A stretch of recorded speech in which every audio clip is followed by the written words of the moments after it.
Bueno, pues vamos a continuar en esta sesión con algunos problemas del tema 2. Voy a tratar de hacer un pequeño repaso de algunos de los ejercicios que se quedaron pendientes y de camino pues repasar también algunos de los conceptos que hemos estado viendo. Vamos a comenzar entonces por el ejercicio 11, que dice que la altura de una montaña con respecto al nivel del mar viene dado por una determinada expresión, una función de dos variables x e y, donde x representa la dirección este e y la dirección norte, y un montañero está en el punto de coordenadas 200-100. Queremos ver si el montañero asciende o desciende cuando camina en la dirección norte, en la dirección noreste o la dirección sur, cuáles son las direcciones de ascenso y descenso más rápido, y también hallar la dirección para la cual no hay cambio de altura en la montaña. Entonces, bueno, pues la idea es relativamente simple. Yo lo que tengo es una función que representa la superficie de una montaña, es decir, el grafo de esa función es una montaña. En este caso, pues como podéis ver ahí, esta función de aquí básicamente no es más que, bueno, pues un paraboloide elíptico, que en este caso tiene, esto sería 0,01 por x cuadrado menos 0,05 por y al cuadrado. Observar que esto de aquí básicamente es una elipse, por lo tanto estaríamos hablando de una cuádrica que es un paraboloide elíptico y está invertido por el signo menos y está desplazado a una altura de 1000. Por lo tanto, básicamente el dibujo de la figura sería el que tenemos aquí. Tenemos una montaña con forma parabólica y dicen que el montañero inicialmente está en el punto de coordenadas 200-100. Esto hay que entenderlo correctamente, al igual que cuando estamos en la superficie de la Tierra y nos dan unas coordenadas GPS. Básicamente las coordenadas nos dan una latitud y una longitud, ¿de acuerdo? Pero la altura está determinada por la superficie sobre la que estamos. Aquí pasa exactamente igual, es decir, aquí el eje X sería este de aquí, que es el este, la dirección este.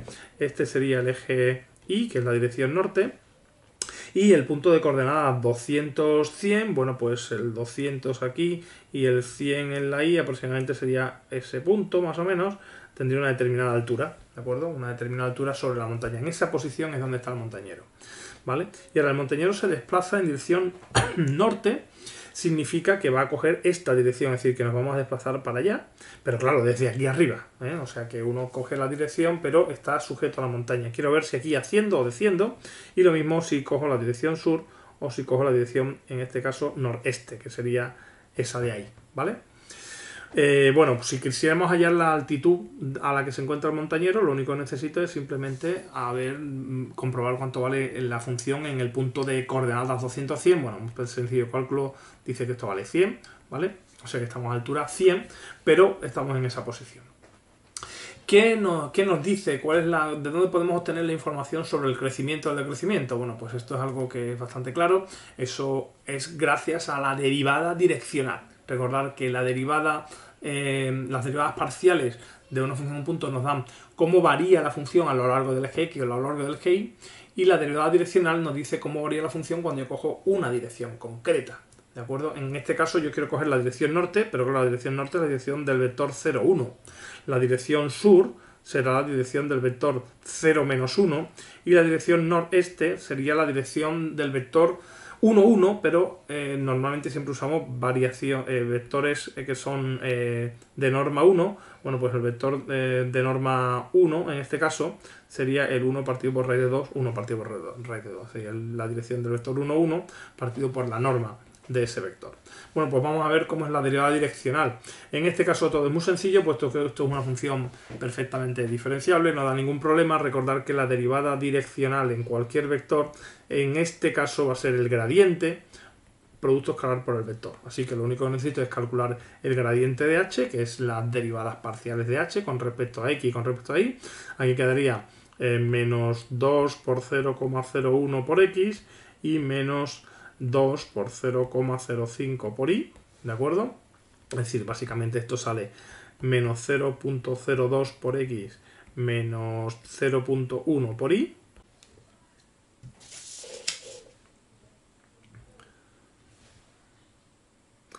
Y al sustituir en el punto gradiente de h en el 200, 100, bueno, pues esto sería menos 0,02 por 200, que es 2 por 100, y esto, y aquí sería menos 0,1 por 100.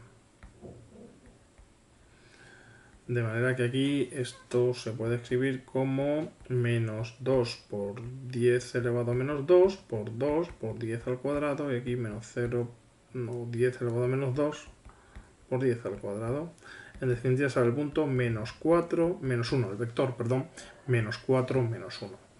Bien, pues entonces, respondiendo a las preguntas, en la primera pregunta, ver si el montañero asciende o asciende en la dirección norte. La dirección norte es la dirección 0, 1, de manera que el gradiente, en este caso, que era el menos 4, menos 1, por esa dirección 0, 1, nos dice que el valor es menos 1, es menor que 0 y por tanto desciende. En la dirección sur, que es la dirección 0, menos 1, pues tendríamos el menos 4, menos 1 por el 0, menos 1, y esto vale 1, claramente positivo, por tanto asciende. Y en la dirección noreste, que era el vector 1 partido raíz de 2, 1 partido por raíz de 2, en este caso, pues en esta dirección es claramente, pues el resultado es menos 5 partido por la raíz de 2, que es claramente negativo, y por tanto también desciende. O sea que analizar básicamente la dirección de crecimiento es simplemente ver el valor de la derivada direccional en el punto y en la dirección correspondiente. El apartado B nos dice cuál es la dirección de máximo ascenso y máximo descenso. Eso es algo que ya sabemos por teoría. La dirección de máximo ascenso es siempre la del vector gradiente. Así pues, la dirección de máximo ascenso nos la daría un vector de la dirección menos 4, menos 1. Si lo queremos escribir como un vector de norma 1, pues habría que dividir por su norma. En este caso, la norma de este vector es simplemente la raíz de 16 más 1, y la raíz de 17, por lo tanto, la dirección de máximo ascenso como dirección de vector de norma 1 sería ese vector de ahí, y la de máximo descenso, por tanto, sería la opuesta, claramente la contraria, o sea que en este caso sería el vector 4 partido raíz de 17 y 1 partido por raíz de 17. ¿De acuerdo? Ese sería el apartado B. Y por último, la dirección en la que no hay un cambio de altura, bueno, pues en ese caso, pues la dirección en la que no hay un cambio de altura bastaría con coger las direcciones perpendiculares al gradiente, o sea que si cojo el vector menos 4, menos 1 y busco un vector que sea perpendicular, en R2 esto es muy sencillo, bastaría con intercambiar el orden y ponerle a uno un signo positivo.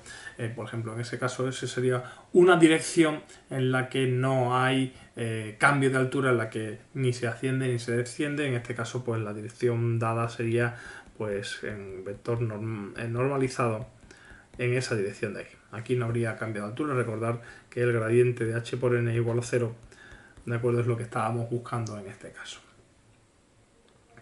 Bien, pasamos al siguiente ejercicio.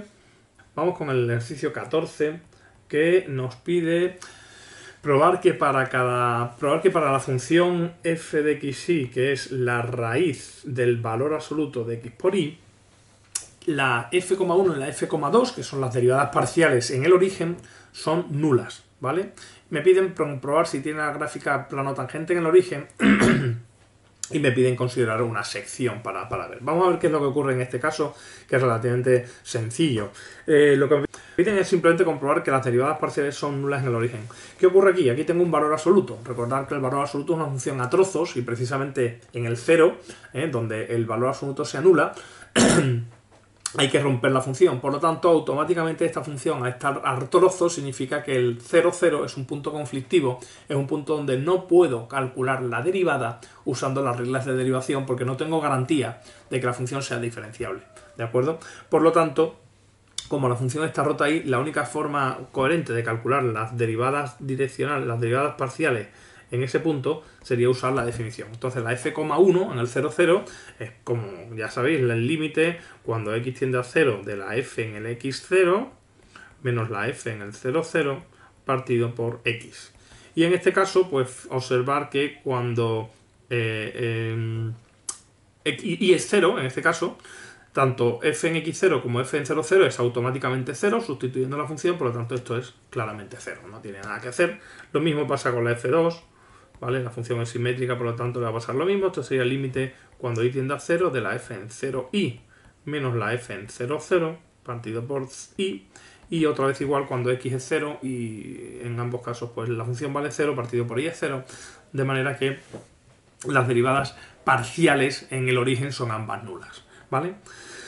La pregunta es, ¿tiene la gráfica plano tangente en el origen? Bueno, pues si puedo calcular las derivadas, puedo usar la fórmula del plano tangente, la expresión del plano tangente, que era z menos la función, en este caso en el 0, 0, tiene que ser igual al gradiente de f en el 0, 0 por el vector x menos 0 y menos 0 en este caso, ¿vale? Como el gradiente es el 0, 0, puesto que las derivadas parciales en el 0, 0 son nulas, esta parte de aquí es 0, f en el 0, 0 también es 0, por lo tanto, plano tangente a efectos de construcción sí que existe, que es el plano z igual a 0.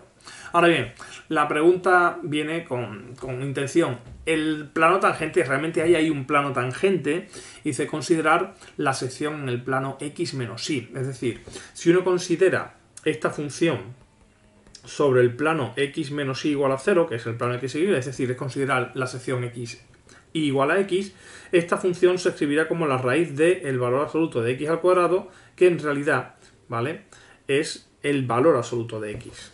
¿De acuerdo? Es la función que tenemos ahí.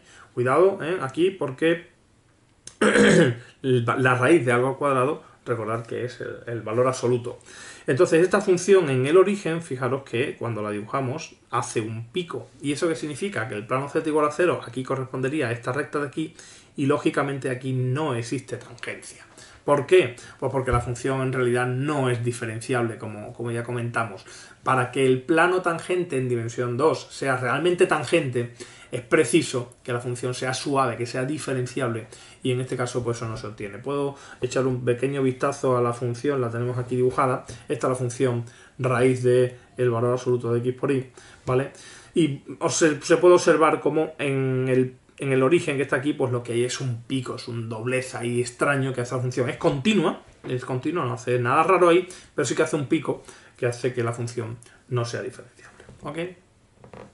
Bien, vamos a pasar al siguiente ejercicio ahora, que vamos a hacer, que es el ejercicio 15, ¿vale?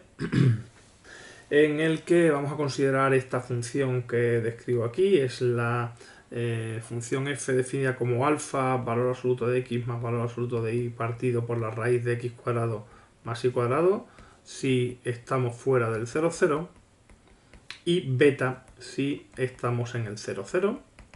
Y lo que me pide es encontrar una relación entre alfa y beta para que existan las derivadas parciales de f en el 0, 0. Entonces, en este caso lo que tengo es que calcular las derivadas parciales en el 0, 0 y vamos a ver qué tiene que pasar para que esas derivadas existan. Y en caso afirmativo, es decir, si soy capaz de encontrar esa relación, tengo que saber cuánto valen y saber si es diferenciable. ¿De acuerdo? Bueno, pues en este caso, observar que la función está bien definida allí en cada trozo, puesto que aquí esta primera parte solamente tiene problemas en el 0, 0 y está excluido, y en el otro caso tenemos una constante, pero el 0, 0 es un punto de rotura de la función, y en estos casos cualquier cálculo de derivada es obligatorio hacerlo mediante la definición. Entonces voy a calcular la fx en el 0, 0, que una vez más es sencillamente el límite cuando x tiende a 0 de la f en el x0 menos la f en el 0, 0 partido por x. ¿De acuerdo? Y estos límites son muy sencillos. Nos recuerdo que básicamente la única dificultad es saberse la definición de derivada parcial, lo demás es aplicar directamente. Entonces, ¿qué es lo que nos queda aquí exactamente? Bueno, pues cuando x tiende a 0, yo aquí lo que tengo es que y vale 0, entonces f en x0 sería alfa por el valor absoluto de x partido la raíz de x al cuadrado menos f en 0, 0, que es beta, partido por x. ¿De acuerdo? Y este límite de aquí, recordad que la raíz de x al cuadrado es el valor absoluto, se va con el valor absoluto, así que este es el límite cuando x tiende a 0 de alfa menos beta partido por x. Y ojo con este límite porque cuando x tiende a 0, este límite se va a alfa menos beta partido por 0, que sería infinito.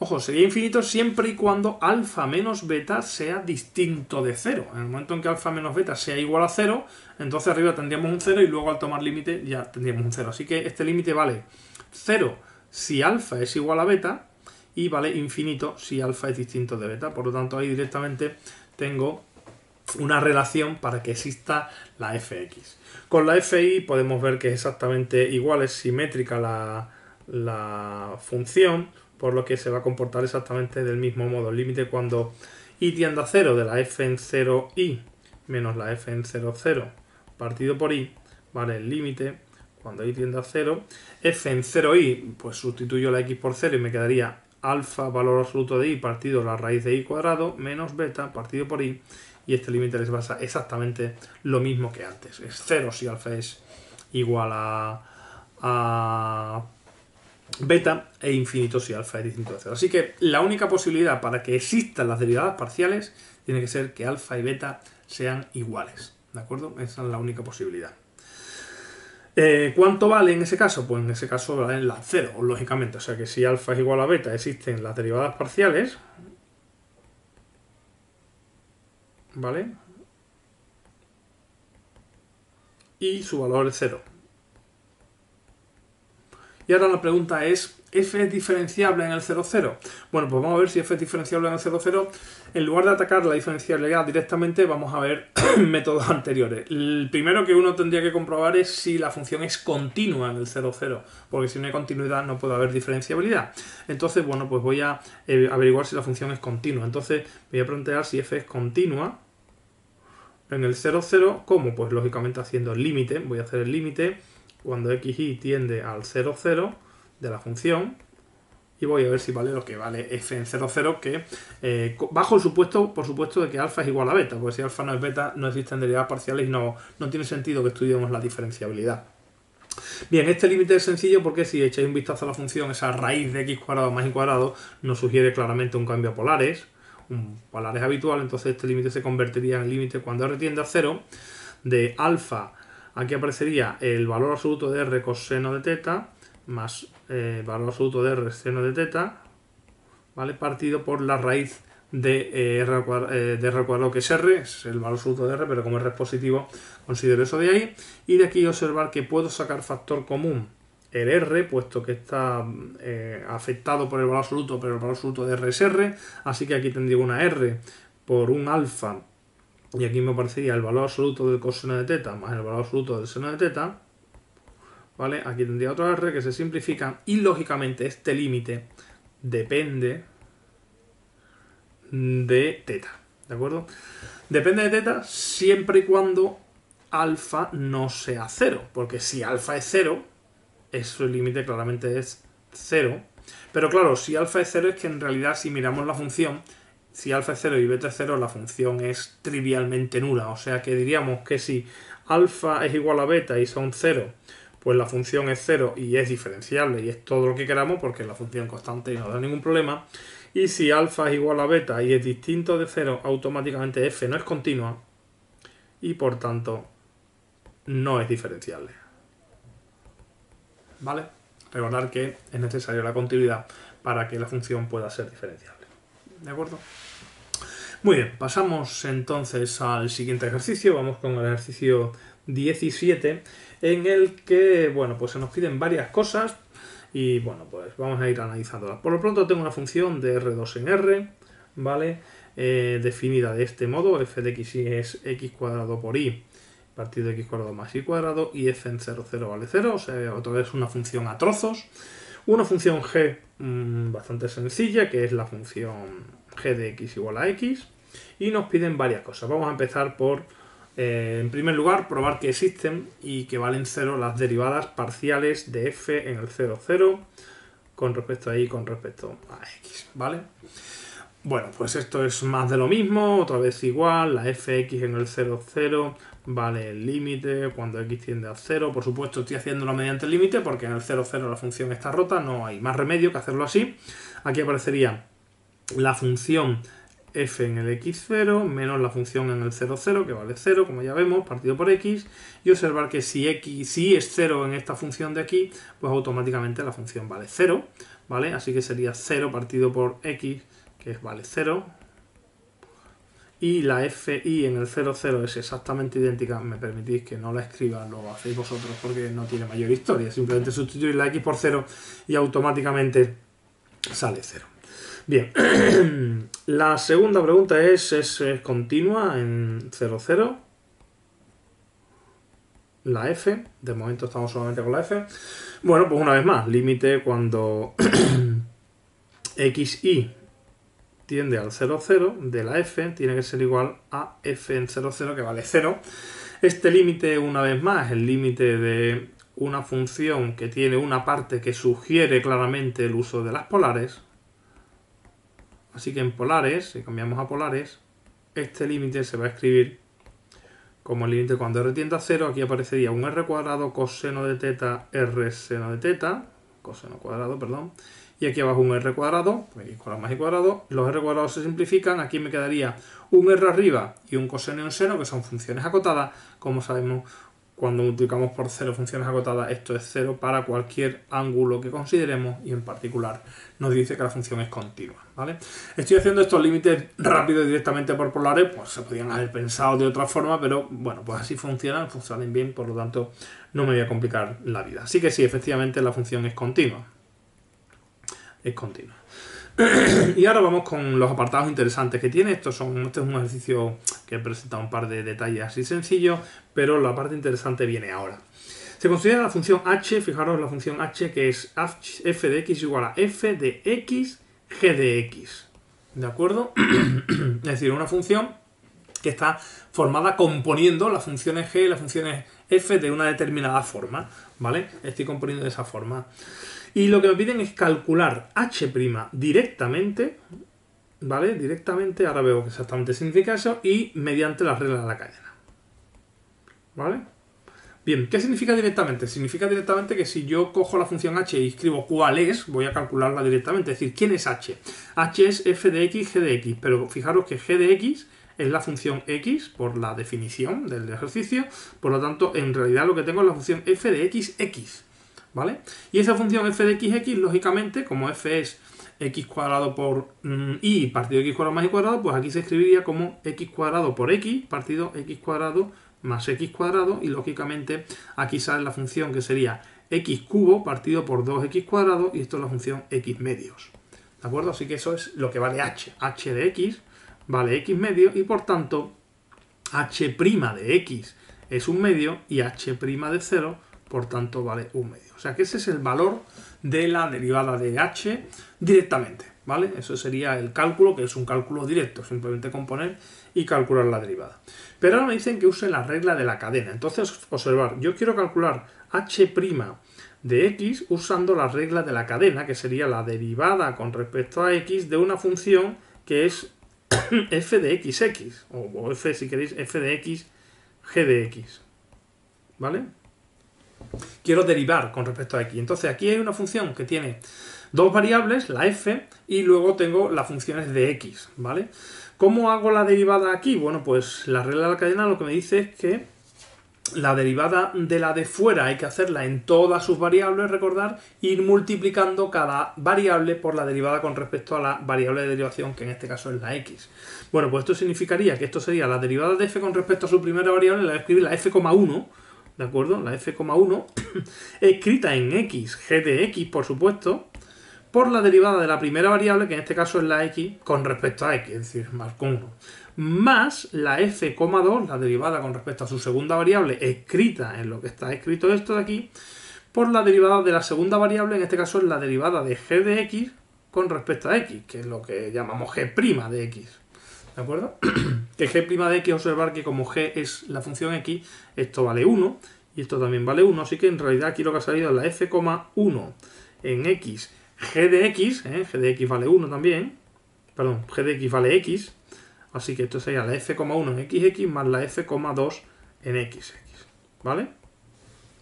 Ese es el resultado de la regla de la cadena aplicada a la función h.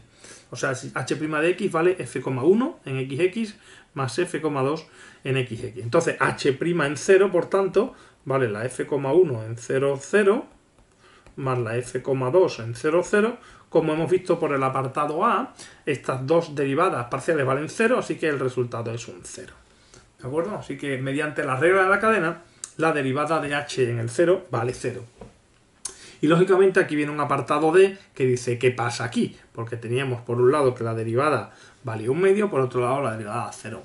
¿Qué ha pasado? Algo está mal, lógicamente, ¿no?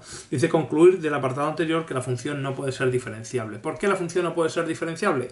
Pues porque recordar que la regla de la cadena aplica cuando la función es diferenciable. Si la función no es diferenciable, la regla de la cadena no tiene por qué funcionar. Entonces, si resulta que la función fuera diferenciable, la regla de la cadena tendría que dar el valor correcto. Y en este caso, la regla de la cadena no da el valor correcto. El valor correcto lo hemos calculado directamente, no puede ser otro. Por lo tanto, el hecho de que la regla de la cadena no funcione, lo que me está diciendo es que lo que no funciona es la diferenciabilidad. La regla de la cadena no se equivoca. Pero la regla de la cadena necesita que la función sea diferenciable para poder ser aplicable. Y en este caso, lógicamente, la G es diferenciable, la composición es diferenciable, lo que falla es la F, en definitiva. Así que el problema es ese, F no es diferenciable. Esa es la conclusión a la que llegamos precisamente por esa anomalía que ocurre en este apartado. Muy bien, pues seguimos con el siguiente ejercicio, el ejercicio 20, que también es un poco más de la regla de la cadena, que dice lo siguiente. Dice que tengo una función f de una variable, ¿de acuerdo? Cualquiera, una función f mayúscula de una variable, y f una función de dos variables, de R2 en R, ¿vale? Yo quiero probar que la función g de xy, que es la f mayúscula de la f minúscula, ¿vale?, tiene su gradiente, el gradiente de g es paralelo al gradiente de la f, ¿vale? Y bueno, pues esto es tan simple como calcular el gradiente de g y ver que efectivamente sale algo que va a ser paralelo al gradiente de f. Aquí lo que tengo es, una vez más, una composición de funciones. La f, esto sería, primero actúa la f minúscula, luego actúa la f mayúscula en el xy, ¿de acuerdo? Entonces, observar que esto sería una función que parte de R2, va a R y luego de R a R, o sea que es una función de R2 en R, que es donde está definida la G, lógicamente. Y para calcular el gradiente de G, observar que el gradiente de G son dos derivadas, la derivada de G con respecto a X y la derivada de G con respecto a Y, pues vamos a calcularla. Entonces, la derivada de G con respecto a X, para calcularla necesito mirar la expresión de la composición y entonces observar que la función de fuera es la que deriva primero, pero la función de fuera, su derivada, es simplemente la f.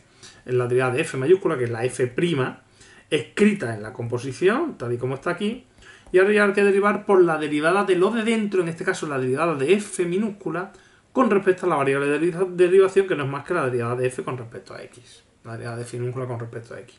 Y la parcial de g con respecto a y, otra vez usando la regla de la cadena. Por supuesto, se entiende que las funciones son diferenciables, pues lo que tendríamos sería otra vez igual, la derivada de la f fuera, que es la f' mayúscula, por la derivada de lo de dentro con respecto a la variable de derivación, que en este caso es la y. Así pues, el gradiente de g, si lo escribimos, es f' en f minúscula, por la derivada de f con respecto a x, f' en f minúscula, por la derivada de f con respecto a y. Pero claro, si saco factor común el f' de f de xy del vector, básicamente esto es un escalar, multiplicado por el vector derivada de f con respecto a x y derivada de f con respecto a y, esto no es más que el vector gradiente de f. Así pues, el gradiente de g es una constante, un escalar, que va a cambiar en cada punto, pero no deja de ser un escalar, multiplicado por el gradiente de f, y eso es la condición de que dos vectores sean paralelos, como nos pedía el ejercicio, ¿vale? Muy bien. Vale, bueno, pues vamos a terminar con el ejercicio 25, ¿de acuerdo? En el que nos piden la ecuación del plano tangente a una superficie, ¿vale?, que viene definida implícitamente por la ecuación esta que tengo aquí, que sería x cubo más 2y cubo más z cubo menos 3xyz menos 2y menos 3 igual a 0, en el punto menos 1, 1, 1, ¿de acuerdo? Vamos a calcular el plano tangente a esa función. Bien, hay una forma bastante rápida y sencilla de calcular el plano tangente a una superficie que viene dado por una función de R3 en R, ¿vale? Porque si yo considero la función f de x y z que sea la parte funcional de esta expresión, es decir, lo que es la expresión que estoy escribiendo, ¿de acuerdo? Resulta que esa función tiene su superficie de nivel 0, su curva de nivel 0, su conjunto de nivel 0, es decir, allí donde la función vale exactamente 0, esto es una superficie de R3 que coincide exactamente, lógicamente, con la superficie que nos están dando. Y sabemos que el gradiente de f siempre es ortogonal a los conjuntos de nivel. Eso es algo que ya vimos, y por tanto, en este caso, que el gradiente sea ortogonal a esa superficie, lo que significa es que en el punto correspondiente el gradiente es siempre un vector normal al objeto tangente de una superficie, que es el plano tangente. Por lo tanto, esto lo que significa es que el gradiente de f en el punto en el que a mí me interesa es el vector normal, es un vector normal al plano tangente. ¿De acuerdo? Por lo tanto, si yo calculo el gradiente en este punto, que es sencillamente por la derivada de f con respecto a x en el menos 1, 1, 1, que en este caso sería, bueno, por la derivada de f con respecto a x es 3x cuadrado más, o mejor dicho, menos 3iz. La derivada de f con respecto a y en el menos 1, 1, 1 sería 6y cuadrado menos 3xz menos 2. Esto sustituido en el menos 1, 1, 1. Aquí también hay que sustituir.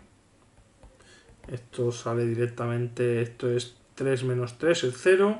Esto es 6 más 3 menos 2 es 7. Y con respecto a z, que vale pues 3z cuadrado menos 3xy, que en este caso vale en el menos 1, 1, 1, vale 6. Bueno, pues si yo cojo ese vector normal, el 0, 7, 6, y lo multiplico por el vector x menos el punto, y menos el punto, z menos el punto, en este caso el punto es el menos 1, 1, 1, esto igualado a 0 es precisamente la ecuación del plano tangente. O sea que el plano tangente aparece como 7 por y menos 1 más 6 por z menos 1 igual a 0. Esa es la ecuación del plano tangente. Bien, esto es una forma de hacerlo que no involucra el teorema de función implícita, es una forma rápida y sencilla, pero si queremos involucrar el teorema de función implícita la cosa es relativamente parecida, pero vamos a calcular las derivadas de la función implícita de otra forma. Es decir, ¿qué es lo que dice el teorema de función implícita? Pues que si yo cojo esta superficie, ¿vale? Pues resulta que en un entorno de este punto existe una función z de x, y una función de dos variables cuyo grafo es un trocito de esa superficie, de manera que esa superficie la puedo representar mediante el grafo de una función que, aunque no conozca, porque no soy capaz de despejar la z, sí puedo al menos obtener sus derivadas. Y como la ecuación del plano tangente para una función de dos variables, es decir, la ecuación del plano tangente al grafo de una función viene dada por esta expresión z en el menos el valor de la función en el punto igual al gradiente en el punto por x menos x0 y menos y0, ¿vale? Pues entonces esta ecuación del plano tangente la puedo calcular si conozco el gradiente. Y el gradiente lo puedo conocer porque son las derivadas que me da el teorema de la función implícita. Entonces vamos a ver si aplicando el teorema de la función implícita la cosa también funciona, que es prácticamente igual. De hecho, muchos de los cálculos anteriores ya los tenemos. El teorema de la función implícita me dice que tiene que haber una función de R3 en R que sea continua, diferenciable en un entorno del punto, ¿de acuerdo? Que valga 0 en el punto y que tenga derivada con respecto a la variable que yo quiero derivar en el punto distinta de 0. Bueno, pues si uso la misma función de este apartado, es decir, esta función que yo tengo aquí, ¿vale? Obviamente esa función es continua y diferenciable en todo R3, no hay ningún problema. Comprobamos que f en el punto efectivamente vale 0, ¿vale? No es más que sustituir ahí y lo comprobáis, no tiene ninguna historia. Y por último, la derivada de f con respecto a z en ese punto es lo que hemos calculado aquí, ¿vale? Que vale 6, por lo tanto, efectivamente se verifica así, pues existe esta función z en un entorno del menos 1, 1, con valores en R, de manera que el grafo de esta función z es precisamente un trozo de mi superficie. Bien, pues finalmente lo que necesito es calcular la derivada de z con respecto a x en el menos 1, 1 y la derivada de z con respecto a y en el menos 1, 1.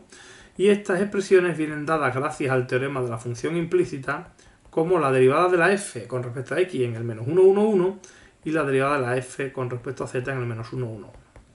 ¿Vale? Y aquí pasaría lo mismo, pero en lugar de la x con la y. ¿Vale?